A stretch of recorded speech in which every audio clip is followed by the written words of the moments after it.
लोगों को मंदिर और मस्जिद के नाम पर लड़ा कर कि एक व्यक्ति बिना मंदिर या मस्जिद में गए इस देश का संविधान लिख देता है। और दिक्कत सरकार को है। जैसे एक फिल्म में आपने देखा होगा कि एक आदमी की जान तोते में होती है, बीजेपी की जान ईवीएम के अंदर है।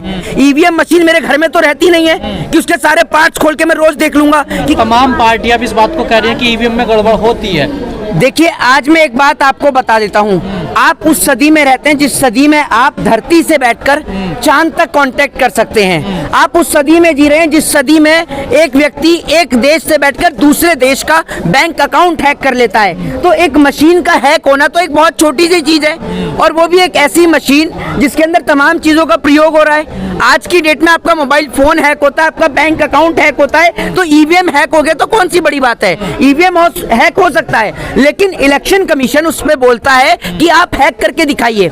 मैं इलेक्शन कमीशन को तर्क के साथ एक चीज बोलता हूं कि हैक तो इस देश में बैंक अकाउंट भी होता है। तो मैं अगर इलेक्शन कमीशन को किसी का अपना बैंक अकाउंट दे दूं तो क्या election commission hand to hand bank account करके दिखा देगा? हैक नहीं करके दिखा सकते ना। सबसे पहले उसकी पुख्ता जानकारी होनी चाहिए, आपको उसके जो सॉफ्टवेयर हैं उसके बारे में जानकारी होनी चाहिए, आपको उस तकनीक की जानकारी होनी चाहिए, तभी तो आप उसको हैक कर सकते हैं। तो यही सेम प्रोसीजर जो है वो ईवीएम का है। ईवीएम मशीन मेरे घर में तो रहती नहीं है कि उसके सारे पार्ट्स खोल के मैं रोज देख लूंगा कि कैसे ईवीएम हैक होता है और कैसे नहीं। ईवीएम दे हमें इलेक्शन कमीशन, हम उसकी जांच कराएंगे। और दूसरी बात ये, अगर एक पार्टी इस देश में ईवीएम से नहीं जीत रही है तो इलेक्शन कमीशन को बैलेट पेपर से चुनाव कराने में डर क्या है, ये बताइए ना आप मुझे। अब लोग कहते हैं कि पैसा और समय की बर्बादी होती है, लोगों का ये कहना है। मैं आपसे ये कहता हूं कि इस देश के अंदर ऐसे नेता जो विधानसभा में बैठकर पॉर्न वीडियो देखते हैं, उनसे अच्छा तो ये है कि हम पढ़े लिखे लोगों को लेकर आए समाज में जो इस देश का भला कर सकें।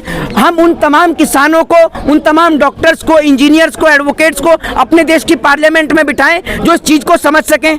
आज अगर हमें कृषि मंत्री बनाना है तो हम कृषि मंत्री उसको बनाएंगे ना जिस किसान के पास खेती का अनुभव हो। चाहते क्या भाजपा में पढ़े लिखे लोग नहीं है? जो आप कह रहे पढ़े लिखे लोगों को लेकर आए। देखिए, मेरी बात सुन लीजिए, बात पढ़े लिखे होने की नहीं है। हाँ। जिनके पास आप ये समझ लीजिए नॉर्मल बेसिक्स की जानकारी नहीं है, ऐसे नेता जो विधानसभा में पॉर्न वीडियो देखते हैं बैठ के, आप उनसे अपनी बहन बेटी की इज्जत और आबरू की गुहार लगाएंगी? जनता चुन के भेजती है। तो आप मुझे एक बात मुझे बताइए ना, जनता चुन के भेजती है, आपको कैसे पता?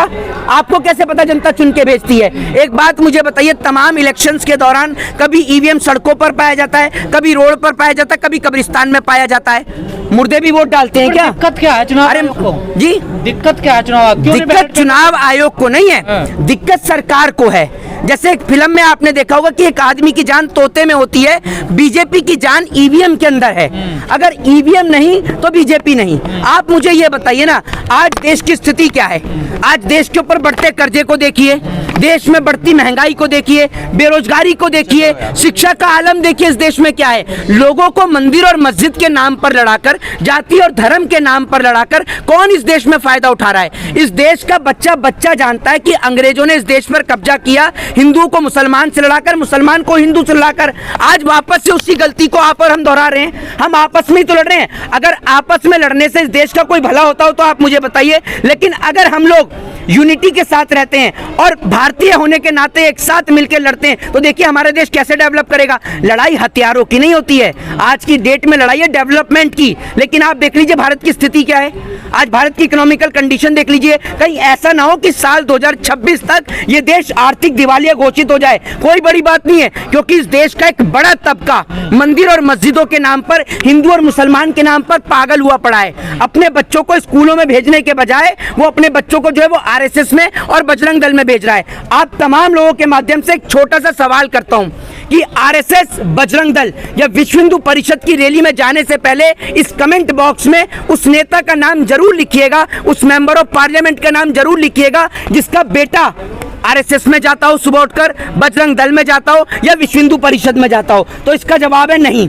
लेकिन अगर आप ये लिखना चाहते हो कि कितने नेताओं के बच्चे विदेश में पढ़ते हैं, तो सारे ही नेताओं के बच्चे विदेश में पढ़ते हैं। इस देश के अंदर कौन सा नेता है जो आपसे ये कहता है कि अपने बच्चों को आरएसएस, बजरंग दल या विश्व हिंदू परिषद में भेजने के बजाय अपने बच्चों को डॉक्टर बनाए, इंजीनियर बनाए, आईएएस और आईपीएस बनाए? वो ये नहीं कहेंगे, क्योंकि वो जानते हैं कि एक व्यक्ति बिना मंदिर या मस्जिद में गए इस देश का संविधान लिख देता है और उनका नाम था बाबा साहब भीमराव अंबेडकर। वो व्यक्ति जानते हैं कि कलम की ताकत क्या है। तो आप अपने बच्चों को कलम की ताकत बताए बिना आप उनको मंदिर और मस्जिद की ताकत में उलझा के रखे हैं।